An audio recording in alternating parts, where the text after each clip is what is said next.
We are going to be talking about something I call the wheel of benefits. What is that? Well, the wheel of benefits is something that I created. I used to actually call it the totem pole of benefits, and what it did was illustrate what's at the top of the priority list and what's at the bottom. I decided to move it to a wheel because I think from a standpoint of storytelling, a wheel is more interesting. In the benefits world, when brokers go to an HR team or when an HR team is deciding how to put together a package of benefits for their employees, it's always moving. It's always rolling. It's always in flux.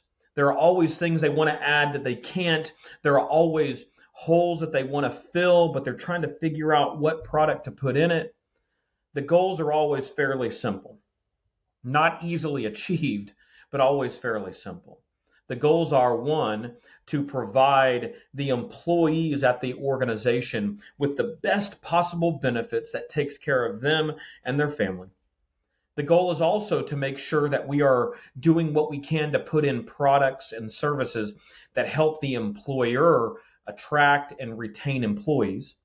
We also want to make sure that the employer can save as much money as possible from a standpoint of claims and other items like that. And we want to keep costs down. When you put all of those together, it's actually a really difficult job. The brokers that you work with, HR teams, they have a hard job doing all of this at once. It's no shock that it's very rare that you find 100% happiness and satisfaction when it comes to rolling out a benefit package, by the way. So we're going to talk about the wheel of benefits. So let's go ahead and start talking about that now. I'm going to share my screen. So here is the employee benefits wheel of benefits, courtesy of Josh Desha. Let's walk through what this is. What you're going to see, right, from a benefits perspective, the most important benefit, and most important is subjective, I guess, but not this. The most important benefit, the one that every single person on the face of the earth who is employed, who is buying benefits wants, is your major medical insurance. That's no shock to anybody listening, no shock to anybody watching. So at the very top of the wheel, right here you can see it, major medical health insurance at the top. From this point, you're going to go clockwise. Some of these things are subjective and we'll talk about them, but this is the wheel of benefits. The next thing on the wheel of benefits almost always is your dental and vision insurance. Now, we can debate dental and vision insurance, right? We can debate the effectiveness, how good the products are these days. Are they watered down? Are they as good as they used to? Do they cover as much as they should? But everyone here watching, whether you're an HR director, a benefits broker, or an employee, understands one thing. That if you go to your spouse and say, I did not sign up for dental insurance for little Timmy or little Katrina, you are going to be in trouble. So dental insurance, vision insurance on the wheel of benefits is next in line for importance. It's never going to be taken off. Never, never, never, never. I don't remember the last time I saw a benefits program that did not include a dental and or vision package. So now is when the benefits wheel starts to become subjective from a standpoint of what's most important. I put on here group life insurance.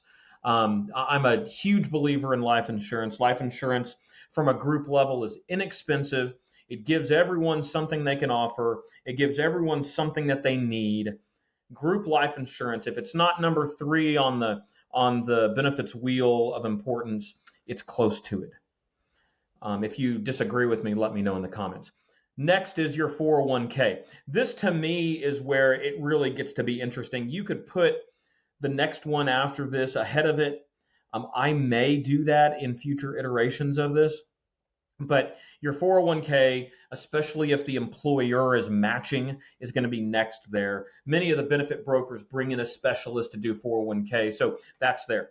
After that is short-term and long-term disability. Now, I would say that it's probably should be third or fourth, and that will change depending upon the group, because if the person can't work, they need income to take care of them while they're out. Short and long-term disability is vital.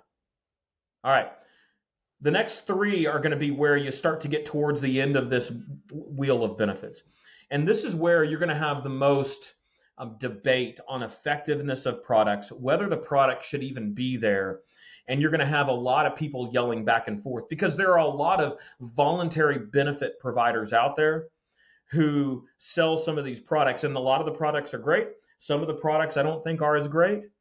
But this is where you start to get to the end of effectiveness, need, and desire. So the next step up, right, I have here, it's number 1, 2, 3, 4, 5. Number 6 on this wheel of benefits are your voluntary products.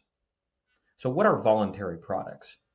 If you're a broker, you already know what this is. So just listen in, chime in, let me know if you agree.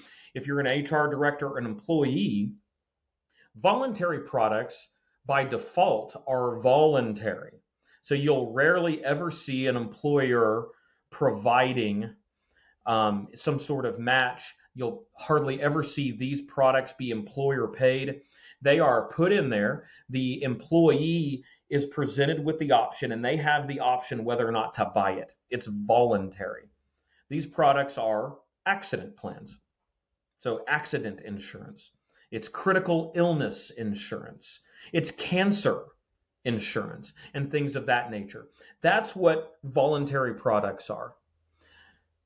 I'm going to ruffle some feathers, I think, because I'm going to tell you, I believe that the vast majority of these voluntary products are only put there because habitually brokers and employers deem them necessary. What do I mean by that? Well, let's look at a cancer plan. Most cancer plans will offer either specific dollar amounts based upon certain events when someone develops cancer. Certain dollar amounts dependent upon doctor visits and testing and drugs and those sort of things. They also have the kind of a cancer plan. They also have the kind of cancer plan that gives lump sums in the event of cancer. The struggle that I have with selling cancer plans, and that's why it's toward the end of the wheel of benefits, is that most major medical plans provide for most of a cancer diagnosis. Now that these benefit plans don't have caps on the maximum amount of money that is spent within the plan, your major medical plan covers it. Now, there are some reasons that you would do it, right? From a standpoint of keeping the regular plan safe from large claims, keeping it solvent, keeping your claims bucket separate. And so you put in a cancer plan in order to take some of those claims dollars off of the major medical plan and you put it onto the cancer plan. But again, it's not a common occurrence. It's not as though you're going to have out of a 100-person group, you're not going to have 20 people develop cancer. We pray that doesn't happen. You may have one. And so it's a very serious thing. But the cancer plan, for the vast majority of people that buy it, it's never used.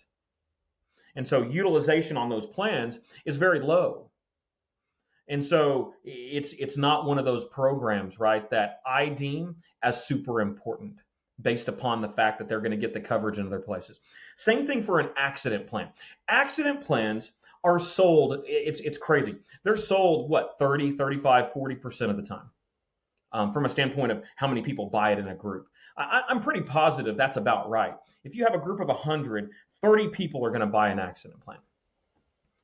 There's going to be people out there that disagree with this number, but I read some statistics several years ago, and the Aflac accident plan was only utilized like 8% of the time. So an accident plan is basically this. Let's say Johnny is playing baseball and he runs, he plays center field. He's running to get the ball. He dives. And as he dives, he breaks his finger. Whatever. Breaks his finger. I could probably give you a better circumstance, but let's say that. Breaks his finger, goes into the emergency room. There is a dollar amount for that particular ailment because it's an accident. You submit that to the carrier, and they send you a check. You've seen the Aflac commercials for it, by the way, accident plans. So this accident plan is for specific accidents. It gives you cash for it.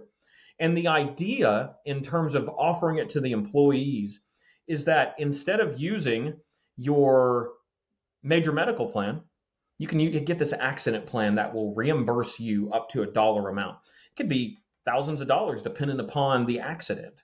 And so what they're hoping, right, is that you will use this instead of using your major medical plan, which again will protect your major medical plan from claims, which hopefully should keep rates down. The issue is that people forget they have it. If you do have an 8 or a 10% utilization on an accident plan, that's bad. And so if that's the case, unless you are specifically going in and doing certain things, putting in best practices for reminding people they have it, unless you're doing that, which most people don't, what's the point of buying something that's going to be 30, 40, 50, 60, 80 bucks a month that's only going to be utilized 8% of the time? Financially, it just doesn't make sense. So that's why it's here on the wheel of benefits. Next, we're going to have memberships. So these would be stuff like LifeLock, stuff like Legal Shield, things of that nature. It would be, just different things like credit monitoring, things of that nature. Memberships. Memberships are great, but again, they tend to be voluntary, right? So not everybody's going to buy it. By this point, rarely does a broker or an HR person put a membership at the top of the list. If they put a membership up near major medical, it would probably help sell more of the voluntary product and the memberships. But because on the wheel of benefits, they're not deemed as important, they don't get sold as much. And to be quite frank, look at something like a Legal Shield. That's a great product. It's really cool. In the event of different issues, you have access to attorneys, but it's not something that's at the forefront. By the way, by the time they get to this part of the wheel of benefits, most employees have almost maxed out the amount of money they want to spend. So the idea that this is a product that we should be offering it's up for debate. The last thing is going to be, say, EAP programs, right? And so these EAP programs can have everything from discounts to restaurants and shopping, point systems for doing those things. It can have discounts for gym memberships. It can have 3 or 4 mental health appointments with a therapist. It's those sort of things. This thing is really inexpensive, tends to be like $3 or $4. Actually, this is one of those programs that typically speaking is thrown in, so it's paid for. But that tends to be at the end of the wheel of benefits. So the question I have for everybody watching, if you've watched it this long, is does that make sense? The wheel of benefits. If you are a broker, do you agree with this? If you don't agree with it, tell me below. What do you not agree with? Should it be somewhere else on the benefit wheel? Do you disagree with something that I said about voluntary benefits and how vital they are? By the way, if you do disagree with me at that, I'm totally open to listening to that. My question to you will be, though, if it is that vital, are you pushing consistently to have those voluntary products shown to employees further up on the wheel of benefits? Are you making them more of a priority? For instance, have you ever thought about doing major medical insurance, dental, vision, and then accident plan before group life, 401k, or short-term, long-term disability? Because that's where I believe you would have more effectiveness if you did that, right? Because if you did that, now all of a sudden you have the opportunity to have a higher utilization because you talked about it more. You put more of an emphasis on it. You showed them how to use it in a way that would not only pay for whatever ailment or accident they had, but it would put more money in their pocket. So if you disagree with it, what are you doing to make it more of a product that is utilized heavily, that it's more at the top of in the employee's mind? What are you doing to make it more of an efficient and better product? That would be my question. I'd love to know, if you're an HR team, do you agree with this? Do you agree with what I'm saying about it? And then lastly, if you're an employee looking at this, would you agree with where these are? I'd love to know. I'm going to stop sharing now for a second. To me, The wheel of benefits is important, not only as a broker, as an HR person, as a vendor, as an employee. It's important because it gives us the ability to understand mindset. What do I mean by mindset?